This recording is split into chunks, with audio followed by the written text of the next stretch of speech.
حضرت عمر ابن عاص رضی اللہ تعالیٰ عنہ،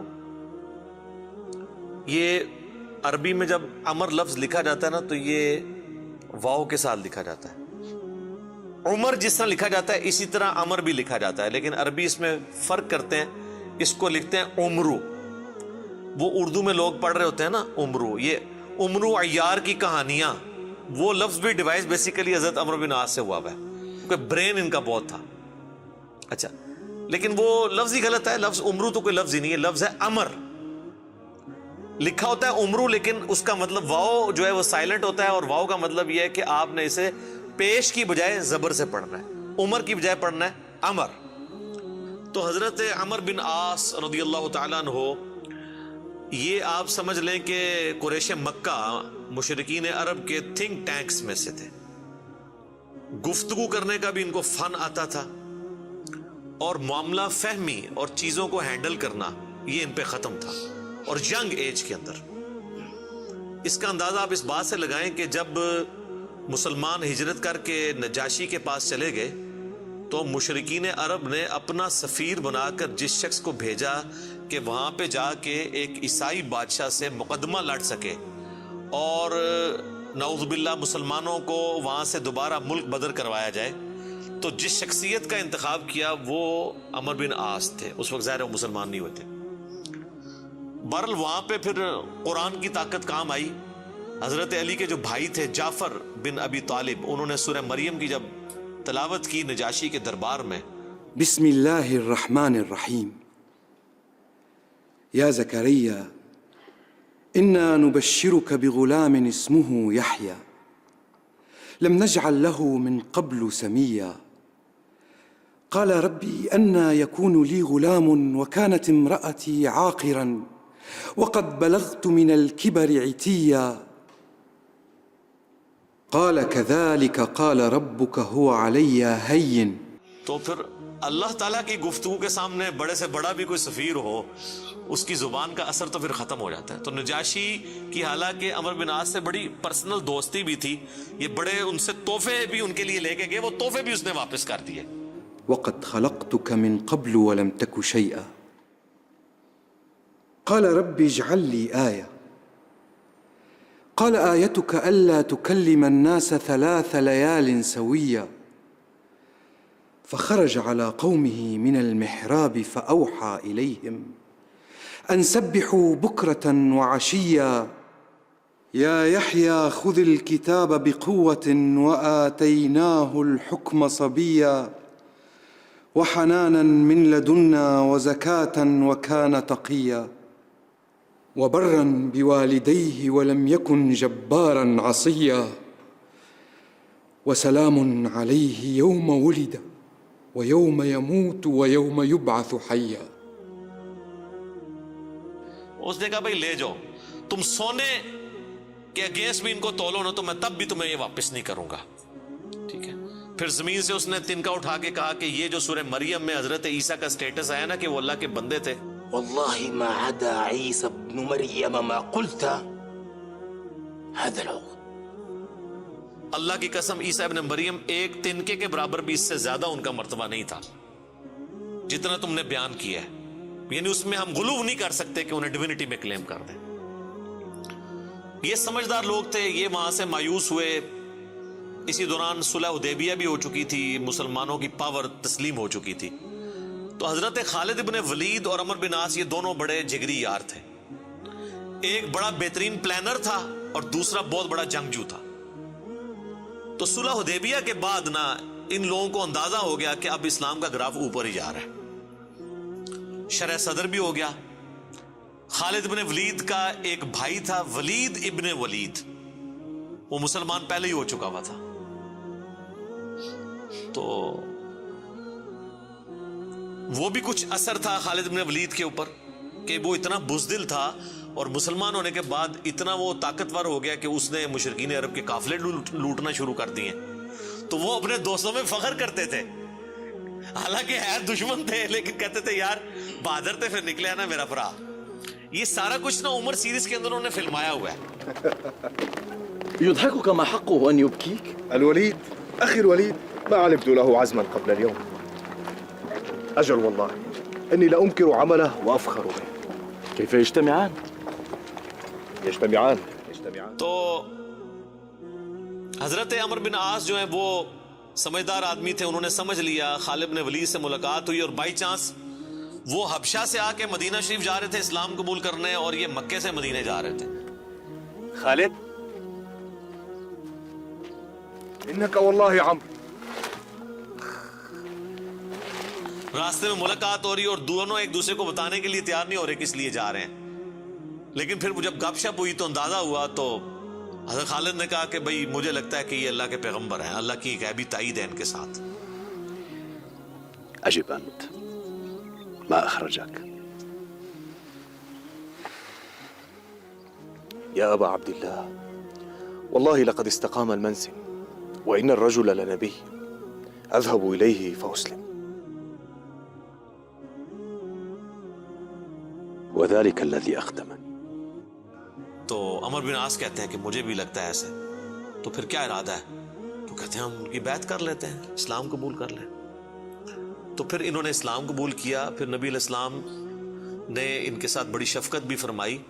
کئی ایک چھوٹی مہمات کے اوپر بخاری مسلم میں آتا ہے کہ عمر بن عاص کو آپ نے کسی ایک خاص لشکر کا امیر بھی بنا کے بھیجا. اور پھر سیدنا عمر کے دور میں جنگ یرموک کے اندر بھی یہ جو بڑے بڑے چند کمانڈر جو تھے حضرت ابو عبیدہ ابن جرح کے ساتھ, ان میں عمر بن عاص بھی شامل تھے. جنگ یرموک انہوں نے لڑی ہوئی ہے, رومن امپائر کے خلاف جو فیصلہ کن جنگ تھی. اس کے بعد پھر جب مصر کے فتح کرنے کی باری آئی تو مصر کے اوپر تو حضرت عمر بن عاص کو ہی بھیجا تھا حضرت عمر نے. تو یہ فاتح مصر بھی ہیں. سعد ابن ابی وقاص فاتح ایران ہیں اور یہ ہے فاتح مصر. اور جنگ یرموک میں بھی ابو عبیدہ ابن جرح کے ساتھ یہ رہے ہیں رضی اللہ عنہم اجمعین وعلیہم السلام اجمعین. تو یہ ان کی زندگی کے اندر یہ اتار چڑھاؤ والا معاملہ رہا. لیکن پھر وقت گزرنے کے ساتھ پھر بعض اوقات انسان کے اوپر ایسے معاملات زندگی میں آ جاتے ہیں. ہم کیوں بار بار بات کرتے ہیں کہ ربنا لا تزغ قلوبنا بعد اذ ہدیتنا وہب لنا من لدنک رحمہ انک انت الوہاب. آمین. ڈر تو لگا رہنا چاہیے ہر وقت. وہ مشہور حدیث جو بخاری اور مسلم دونوں میں ہے, میں یقین کریں جب بھی وہ حدیث پڑھتا ہوں نہ کانپ اٹھتا ہوں. عقبہ بن عامر کہتے ہیں کہ نبی علیہ السلام نے اپنی وفات سے 1 مہینہ پہلے غزوہ احد کے شہداء کے قبرستان میں جا کے نماز جنازہ پڑھی اور وہیں پر ہمیں خطبہ دیا. اچھا, اس حدیث کے اینڈ پہ بڑے دردناک الفاظ ہیں. عقبہ بن عامر کہتے ہیں یہ آخری دفعہ میں نے نبی علیہ السلام کا دیدار کیا تھا, اس کے بعد میں نے حضور کو کبھی نہیں دیکھا. عقبہ بن عامر کہتے ہیں یہ والا جو خطاب ہوا تھا غزوہ احد کے شہداء کے اوپر, تو اس میں آپ علیہ السلام نے فرمایا کہ دیکھو مجھے اپنے بعد تم سے یہ خطرہ نہیں ہے کہ تم شرک میں مبتلا ہو جاؤ, مگر مجھے ڈر ہے کہ تم دنیا کے مال میں پھنس جاؤ گے, پھر ایک دوسرے کو قتل کرو گے جس طرح اگلی قوموں نے کیا, اور تم بھی تباہ و برباد ہو جاؤ گے جس طرح اگلے. یہ پچھلے دنوں میری ایک ویڈیو بھی ریکارڈ ہوئی ہے, مجھے تم سے شرک کا خدشہ نہیں. یہ حصہ نکالا ہوا اس میں سے. سر اس حدیث میں جو سوز و گداز تھا وہ آپ کو سمجھ ہی نہیں آیا وہ کیا تھا. بخاری مسلم کے الفاظ ہیں. عقبہ بن عامر کہتے ہیں رسول اللہ ہم سے یوں گفتگو کر رہے تھے جس طرح آپ مردوں اور زندوں دونوں کو الوداع کہہ رہے ہیں, اور آپ فرمایا کہ میں اس وقت بھی اپنا حوض کوثر سامنے دیکھ رہا ہوں. یعنی اللہ تعالیٰ نے آپ کو وہ سب کچھ سامنے دکھا دیا, اور میں تمہارا پیش رو ہوں, میں آگے جا رہا ہوں, تم نے میرے پیچھے آنا ہے. آپ ڈرا رہے تھے. تو اور وہی ہوا کہ نبی علیہ السلام کی وفات کے بعد پھر دنیا کی محبت کے غلبے کی وجہ سے بنو امیہ نے جو کام کیے, اور پھر جنگ جمل صفین اور نہروان, یہ ایک دردناک چیز ہے. یوٹیوب پہ میری کئی ایک ویڈیوز اس کے اوپر ریکارڈنگ ہے. اس حدیث میں بہرحال یہ آپ چیز نوٹ کریں کہ نبی علیہ السلام نے یہ خطبہ مسجد نبوی میں دینے کی بجائے قبرستان میں کیوں دیا ہے؟ اس کی 2 ریزنز تھی. اس لیے کہ وہ قبرستان تھا غزوہ احد کے میدان میں, جہاں پر ایک واضح فتح مال غنیمت سمیٹنے کی وجہ سے شکست میں بدل گئی تھی. حالانکہ رسول اللہ موجود تھے, لیکن دنیا کی محبت کا تھوڑے سے غلبے نے رسول اللہ کی موجودگی کی بھی پرواہ نہیں کی اللہ نے، اور فتح کو شکست میں بدل دیا۔ تو آج تو رسول اللہ موجود بھی نہیں ہے، ہمیں آپ کی دعاؤں کا بھی وہ حصہ نہیں ہے جو صحابہ کو نصیب تھا صلی اللہ علیہ وآلہ وسلم رضی اللہ عنہم اجمعین۔ اور دوسرا نبی علیہ السلام یہ میسج دینا چاہ رہے تھے کہ غزوہ احد میں وہ لوگ اس قبرستان میں دفن ہیں جنہوں نے محنتیں کی ہیں اور پھل ملنے سے پہلے ہی وہ اسی فقر کی زندگی میں دنیا سے چلے گئے۔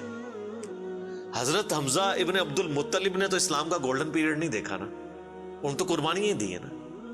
آپ اس سے اندازہ لگائیں، یہ میرا اجتہاد ہے اور یہ درست ہے کہ اگر رسول اللہ کی وفات کے وقت حضرت حمزہ زندہ ہوتے تو پہلے خلیفہ وہ بنتے، کیونکہ غزوہ بدر اور احد کے اندر نبی علیہ السلام نے آرمی چیف ان کو بنایا تھا، ابو بکر عمر عثمان و علی ان کے انڈر تھے۔ تو حمزہ بن عبد المطلب تو شہید ہوئے احد میں، ان کی لاش کا مسئلہ ہوا۔ نبی علیہ السلام نے یہ بھی میسج دیا کہ یہاں پہ، اور پھر وہاں تو اتنی دردناک حدیثیں ہیں بخاری مسلم میں کہ کفن کے لیے بھی کپڑا نہیں تھا، سر چھپاتے تھے تو پاؤں ننگے ہو جاتے تھے کہ یہ صاحب کے، پھر گھاس ڈال کے ایک قبر میں کئی مردے دفنائے گئے۔ تو نبی اسلام یہ بھی میسج دے رہے تھے، کیونکہ آپ کو تو اللہ نے دکھا دیا نا۔ اسی حدیث بخاری مسلم میں آتا ہے کہ اللہ تعالیٰ نے زمین کے خزانوں کی چابیاں مجھے دے دی ہیں، اور جو بریلوی کہتے ہیں کہ حضور ہی سب کچھ بانٹ رہے ہیں، خدا کا نام ہے۔ اور میرے بھائی وہ بخاری مسلم میں باقی حدیث میں موجود ہے، وہ زمین کے خزانے رومن اور پرشین امپائر کے خزانے ہیں جو صحابہ نے فتح کرنے تھے، بیت المال میں آ کے جمع ہونے تھے۔ یہ تھا اس سے مراد کہ مجھے اللہ تعالیٰ نے عطا فرمائی ہے، مجھے اللہ تعالیٰ نے دکھا دیا کہ میری امت کہاں تک پہنچے گی۔ وہ کئی ایک حدیث آپ کو مشکات کی نا 30 جلد میں نبی علیہ السلام کے فضائل کے چیپٹر میں وہ مل جائے گی۔ کئی لوگ ہمیں ای میل بھی کر رہے ہوتے ہیں، یہ حضور کو جو چابیاں دی گئی ہیں تو پھر اب جس کے پاس چابی ہے اس سے ہی مانگنا چاہیے۔ وہ یہ تھا، ٹھیک ہے، کہ وہ رومن اور پرشین امپائر کے خزانے مسلمانوں کو ملے۔ تو بہرحال اسی کی ایگزیکیوشن بعد میں ہوئی ہے، اور حضرت عمر بن عاص بھی اس، یعنی آپ سمجھ لیں سسٹم کا کسی درجے تک حصہ بنے، اور یہ میں ان پہ کوئی فتویٰ نہیں لگا رہا، وہ خود مانتے تھے کہ میرے ساتھ ایسا معاملہ ہوا۔ مجھے حضرت عمر بن عاص سے یہ چیز یاد آئی، بڑی رکت انگیز حدیث ہے جس میں ان کے قبول اسلام کا واقعہ بھی ہے۔ صحیح مسلم میں کتاب الایمان چیپٹر میں شروع ہی میں 321 نمبر حدیث ہے، انٹرنیشنل نمبر کے مطابق، اور میرے یہ جو کربلا والا ریسرچ پیپر جس میں میں نے 200 احادیث جمع کی ہیں، اس کے اندر بھی آپ کو مل جائے گی۔ جنگ صفین کے حوالے سے میں وہ حدیثیں لے کے آیا ہوں۔ صحیح مسلم میں 321 نمبر۔ حضرت عمر بن عاص کی موت کا وقت جب قریب آتا ہے تو وہ دیوار کی طرف منہ کر کے رونا شروع کر دیتے ہیں۔ سر موت کے وقت انسان کو پھر اپنی زندگی میں کی ہوئی غلطیاں یاد آ جاتی ہیں۔ تو ان کا بیٹا ان کو تسلی دیتے ہوئے کہتا ہے کہ ابا جان، آپ تو نبی علیہ السلام کے قریبی ساتھیوں میں سے تھے،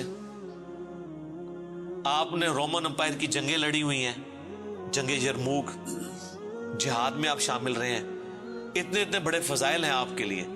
تو حضرت عمر بن عاص اسے ٹوکتے ہیں، وہ کہتے ہیں کہ تم نے ایک فضیلت تو چھوڑ دی جو سب سے بھاری تھی ہمارے نزدیک، یعنی صحابی ہونے سے بھی بھاری فضیلت اس اعتبار سے، اور وہ ہے اس بات کی گواہی دینا کہ اللہ کے سوا کوئی معبود نہیں اور محمد اس کے رسول ہیں صلی اللہ علیہ وآلہ وسلم۔ تو انہوں نے کہا تم نے یہ چیز چھوڑ دی ہے، اصل چیز تو یہ ہے، ہاں جب یہ چیز حاصل ہو جائے پھر صحابی ظاہر ہے ایک بہت بڑی فضیلت ہے، لیکن صحابی بنتا ہی وہ ہے جو پہلے اس کلمے کا اقرار کرے۔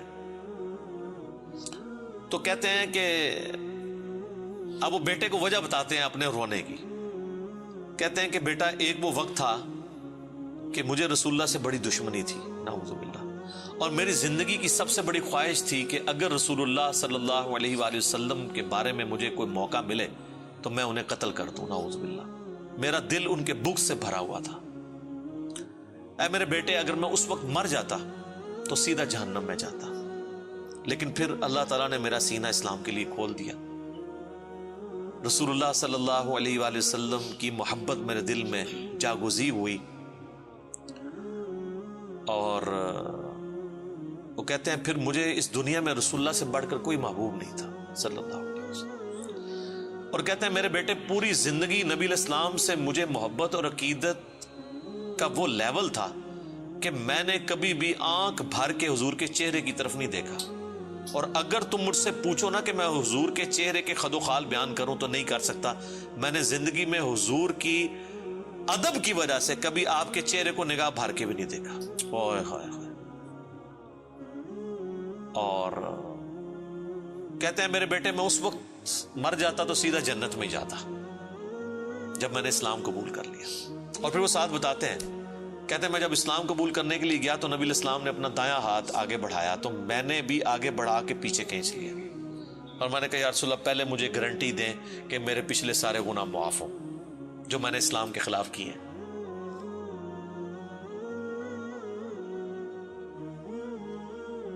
یا رسول اللہ اشہد ان لا الہ الا اللہ وانک رسول اللہ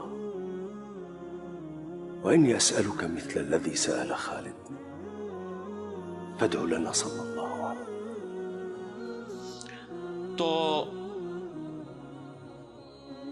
نبی علیہ السلام نے فرمایا کہ اے عمر کیا تجھے نہیں پتا کہ اسلام سابقہ کے سارے گناہوں کو معاف کر دیتا ہے, مقبول حج سابقہ کے سارے گناہوں کو معاف کر دیتا ہے, اور اللہ کی راہ میں ہجرت کرنا سابقہ کے سارے گناہوں کو معاف کر دیتا ہے. حضور نے میرے گناہوں کی معافی کی گارنٹی لی, میں نے اسلام قبول کیا. اے میرے بچے اگر میں اس وقت مر جاتا تو سیدھا جنت میں جاتا. لیکن پھر میری زندگی میں ایک تیسرا وقت آیا, پھر مجھ سے وہ کچھ ہوا جو نہیں ہونا چاہیے تھا. یہ حدیث مسند احمد کے اندر بھی موجود ہے, صرف صحیح مسلم میں نہیں ہے. اس میں تو خیر اور بہت سارے الفاظ ہیں, وہ میں بعد میں وہ طریق بیان کرتا ہوں. کہتے ہیں بہرحال پھر مجھ سے جو کچھ ہوا, اب میں اللہ سے امید کرتا ہوں کہ اللہ تعالیٰ مجھے معاف کرے گا, آمین. جب میں مر جاؤں تو میری قبر کے ساتھ, میری لاش کے ساتھ, میت کے ساتھ کوئی آگ نہیں ساتھ لے کر جانی, اور نہ کوئی نوحہ کرنے والی عورت ساتھ لے کے جانی ہے. اور مجھے دفنانے کے بعد میری قبر کے اوپر پانی چھڑک دینا, جس طرح نبی علیہ السلام کی سنت ہے کہ آپ دفنانے کے بعد پانی چھڑکتے تھے. اور اس کے بعد میری قبر پہ اتنی دیر موجود رہنا جتنی دیر ایک اونٹ کو نہر کر کے اس کا گوشت تقسیم کیا جاتا ہے, یعنی کم از کم 2 گھنٹے تک, تاکہ میں اپنی قبر سے مانوس ہوں اور دیکھو میں اللہ کے بھیجے ہوئے فرشتوں کو پھر کیا جواب دیتا ہوں. یعنی اس سے حضرت عمر بن عاص نے یہ بھی عقیدہ دیا کہ اسی زمینی قبر کے اندر حساب و کتاب ہوتا ہے, لیکن اس کو کوئی دیکھ نہیں سکتا. یعنی اگر ایگزیکٹ آپ کیمرہ فٹ کر دیں تو یہ جو کیپٹن عثمانی برزخی گروپ جو لوگ کہتے ہیں نا وہ کہیں اور قبر ہوتی ہے, تو حضرت عمر بن عاص کا یہ عقیدہ نہیں تھا. یہ حدیث ان کے گلے کا کانٹا ہے, جب وہ ہم پیش کرتے ہیں وہ کہتے ہیں عمر بن عاص کا تو ذہنی توازن آخری وقت میں بگڑا ہوا تھا, وہ تو بہکی بہکی باتیں کر رہے تھے, کیونکہ ان کے لیے تو وہ جو بھی باتیں حضرت علی کی فیور میں جائیں وہ بہکی بہکی ان کو لگتی ہیں نا. میں کہتا ہوں ان کا دماغ جتنا موت کے وقت کام کیا ہے نا پہلے نہیں کیا تھا, کیونکہ وہ تو اس وقت ہی ان کو احساس ہوا ہے. اس طرح کو پوری اپنی لائف سٹوری سناتا ہے جس کا دماغ چلا ہوا ہو, کدھر سے شروع ہے اور کدھر تک پہنچا ہے. اچھا یہ حدیث مسند احمد میں بھی آتی ہے, اس میں جو ہے نا الفاظ ہیں کہ وہ گھبراہٹ کی وجہ سے نا دیوار کی طرف منہ کر کے روتے ہیں. تو ان کا بیٹا جب پوچھتا ہے کہ کیا آپ موت کے خوف کی وجہ سے رو رہے ہیں, وہ کہتے ہیں میں موت کی وجہ سے نہیں رو رہا, میں رو رہا ہوں اس بات کو کہ مرنے کے بعد میرے ساتھ کیا بنے گا, موت کے بعد آنے والے حالات کے بارے میں. یہی تو سر ہم آپ کو کہہ رہے ہیں کہ مرنے سے پہلے اے مسلمان کر لے اس پہ غور, کتابوں کا خدا اور ہے, بابوں کا خدا اور. اچھا ایک اور طریقہ ہے مسند امام احمد میں اس کے ساتھ ہی کہ موت کے وقت جب انہیں گھبراہٹ ہوتی ہے نا تو وہ دیوار کی طرف منہ کر کے زاروں قطار روتے ہیں. تو ان کا بیٹا کہتا ہے کہ ابا جی آپ رو رہے ہیں, آپ کو تو نبی علیہ السلام اتنی محبت کرتے تھے, آپ کو ذمہ داریاں دیتے تھے, آپ نے جنگیں لڑی, آپ نے رومن امپائر کے خلاف جنگ یرموک لڑی, تو حضور کو تو آپ کو بڑی اہمیت دیا کرتے تھے. سر اس پہ آپ ذرا جواب سنیں عمر بن عاص کا. وہ کہتے ہیں اللہ کی قسم مجھے پوری زندگی یہ بات معلوم نہیں ہو سکی کہ حضور مجھ سے واقعی محبت کرتے تھے یا صرف تالیف قلب کے لیے، میرا دل رکھنے کے لیے مجھے کبھی کو پوسٹ دے دیا کرتے تھے. لیکن 2 بندے ایسے ہیں جن کے بارے میں دل سے گواہی دیتا ہوں کہ رسول اللہ اپنی وفات تک ان سے محبت کرتے تھے. ایک ابن سمیہ عمار ابن یاسر، اور دوسرا ابن ام عبد عبداللہ ابن مسعود. اب عمار بن یاسر ان کو کیسے بھول سکتا تھا؟ عمار کو تو مارا ہوا تھا انہوں نے صفین کے اندر. تو وہ کہہ رہے ہیں کہ حضور مجھ سے محبت کرتے تھے نا، تو مجھے نہیں لگتا کہ وہ اندر سے کرتے تھے یا میرا دل رکھنے کے لیے. بعض اوقات بندہ کسی کو ابلائش بھی کر دیتا ہے نا تعریف قلب کے لیے. لیکن 2 بندے ایسے تھے، میں کہتا ہوں کہ حضور واقعی ان سے محبت کرتے تھے، ابن سمیہ اور ابن ام عبد. پھر عبداللہ بن مسعود کے بارے میں اور عمار بن یاسر کے بارے میں جب انہوں نے یہ بات کی نا، تو ان کا بیٹا کہتا ہے کہ پھر انہوں نے دیوار کی طرف منہ کر لیا اور زاروں کے تار رونا شروع کر دیا. اور پھر ساتھ ساتھ یہ بول رہے تھے کہ اے اللہ، تو نے ہمیں جن باتوں کا حکم دیا ہم نے وہ کام چھوڑ دیے، اور تو نے ہمیں جن چیزوں سے منع کیا تھا ہم وہ کام کرتے رہے. اب تیری مغفرت کے سوا کوئی چارہ نہیں ہے. اور پھر ان کا بیٹا کہتا ہے کہ بس یہی جملے وہ پڑھتے رہے کہ ان کی روح پرواز کر گئی. آخری ان کا کلام یہی تھا کہ اللہ، جو جن کاموں سے تو نے روکا وہ ہم کرتے رہے، اور جن چیزوں کا تو نے حکم دیا ہم اس کی مخالفت کرتے رہے، تیری مغفرت کے سوا کوئی چارہ نہیں ہے. تو اسی حدیث میں الفاظ ہیں کہ وہ جو میں نے بتایا مسند احمد والی جو حدیث ہے کہ میری زندگی میں جو 3 پیریڈ آئے، اس میں انہوں نے پھر تیسرا کہا کہ پھر میں حکومتی معاملات میں، بادشاہت کے معاملات میں پڑ گیا. صحیح مسلم میں تو ایمبیگوس الفاظ سے، مسند احمد والے طریق میں ہے کہ میں بادشاہت سے جا ملا، یعنی وہ ملوکیت والا وہ جو معاملہ تھا وہ اسی کو ہی رو رہے تھے.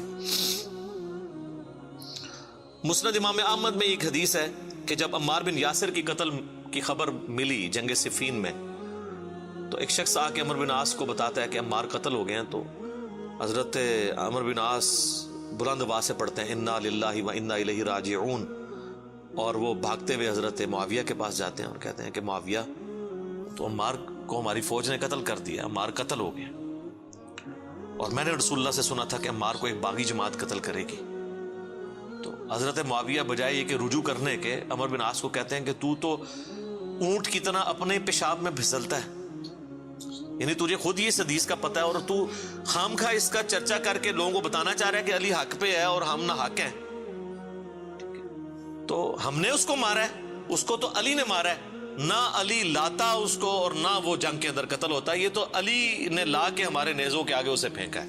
نعوذ باللہ، اتنی باطل تعویل کی. اور المستدرک الحاکم میں اور باقی کتابوں میں حدیث کی ملتا ہے کہ جب حضرت علی کو اس کی خبر ملی نا، تو انہوں نے کہا کہ پھر معاویہ یہ کہنا چاہتا ہے کہ حمزہ کا قاتل رسول اللہ تھے، کہ نہ وہ جنگ احد میں ساتھ لے کے آتے نہ حمزہ قتل ہوتا. تو جو شخص جس کی فیور میں قتل ہو رہا ہوتا ہے وہ تو اس کا قاتل نہیں ہوتا، مخالف ہی قاتل ہوتا ہے. تو پھر مسند احمد میں ایک اور حدیث ہے کہ عمار کے قتل ہونے کی جب خبر پہنچتی ہے نا، تو حضرت عمر بن عاص کہتے ہیں کہ میں نے خود رسول اللہ سے سنا تھا کہ عمار کو باغی جماعت قتل کرے گی، اور عمار کا قاتل اور مال لوٹنے والا آگ میں ہے. تو وہ جو شخص خبر لے کے آتا ہے نا، اس کو بھی ہاتھ پاؤں پڑ جاتے ہیں کہ ایک میں ان کو خبر دے رہا ہوں، ان کو خود بھی پتا ہے، تو یہ لوگ کیا کر رہے ہیں. تو حضرت عمر بن عاص اس کی بھی تعویل کرتے ہیں. وہ کہتے ہیں حضور نے جو جہنم کے بارے میں فرمایا تھا نا، وہ عمار کے قاتل اور مال لوٹنے والے کے لیے تھا، وہ ہمارے لیے نہیں ہے. اگرچہ ہم بھی جنگ لڑ رہے تھے لیکن ہمارے ہاتھوں سے تو نہیں وہ قتل ہوا. حالانکہ صحیح بخاری میں حدیث ہے عمار کو باغی جماعت قتل کرے گی، اور یہ حدیث میں نے بتایا ان کو پتہ بھی تھی. جماعت کے بارے میں الگ سے میں نہیں کہتا دوزخ میں جائے گی، اللہ اور بندے کا معاملہ ہے. تو انہوں نے کہا کہ یہ مال لوٹنے والا اور قتل کرنے والے کے بارے میں. اب مسند احمد میں موجود ہے کہ وہ صحابی صلح حدیبیہ کا صحابی تھا، ابو الغادیہ، جس نے عمار کو قتل کیا تھا، اور پوری زندگی پہ پھر وہ روتے تھے مجھ سے یہ کیا کام ہوا.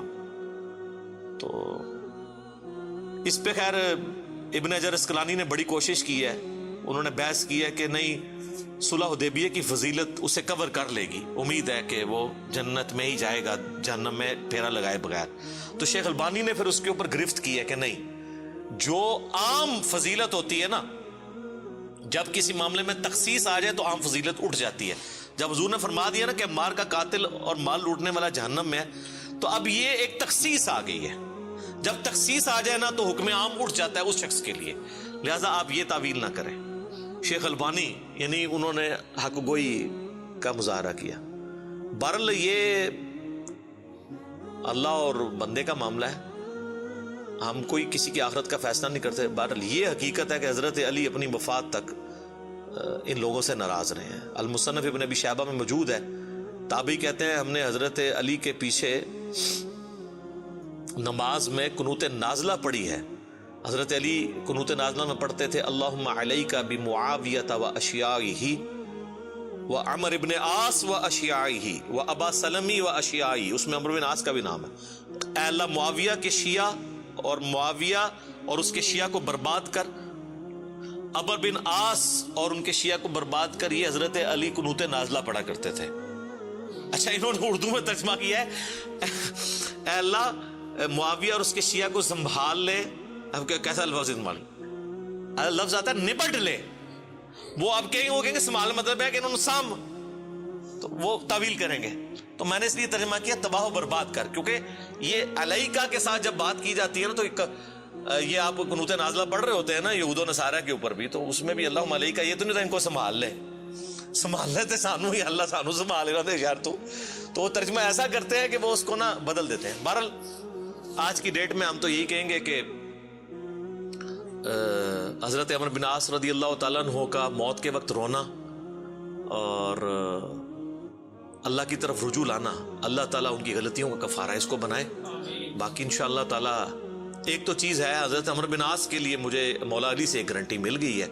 مصنف ابن ابی شیبہ میں موجود ہے کہ اہل صفین کے بارے میں جب مولا علی سے پوچھا گیا تو انہوں نے کہا کہ میں امید کرتا ہوں کہ میری طرف سے شہید ہونے والے تو جنتی ہیں ہی ہیں، میرے مخالفین بھی جنتی ہیں. پھر قیامت والے دن اللہ کی بارگاہ میں معاملہ میرے اور معاویہ کے درمیان طے ہوگا. تو میرے خیال ہے حضرت عمر بن عاص کو مولا علی نے پھر قنوت نازلہ کے بعد یہ فرما کے نکال دیا، اور آپ دیکھ لیں وہ روئے بھی بہت ہیں آخری وقت میں. میں ویسے جب بھی یہ حدیث پڑھتا ہوں پھر عمر بن عاص کے لیے میرا دل نرم ہو جاتا ہے کہ انہوں نے مرنے سے پہلے اللہ کی طرف رجوع لائے ہیں رضی اللہ تعالیٰ عنہ وعلیہ السلام. اذانیں شروع ہو جاتی ہیں، بقیہ کے سوالات انشاءاللہ اذان کے وقفے کے بعد انشاءاللہ.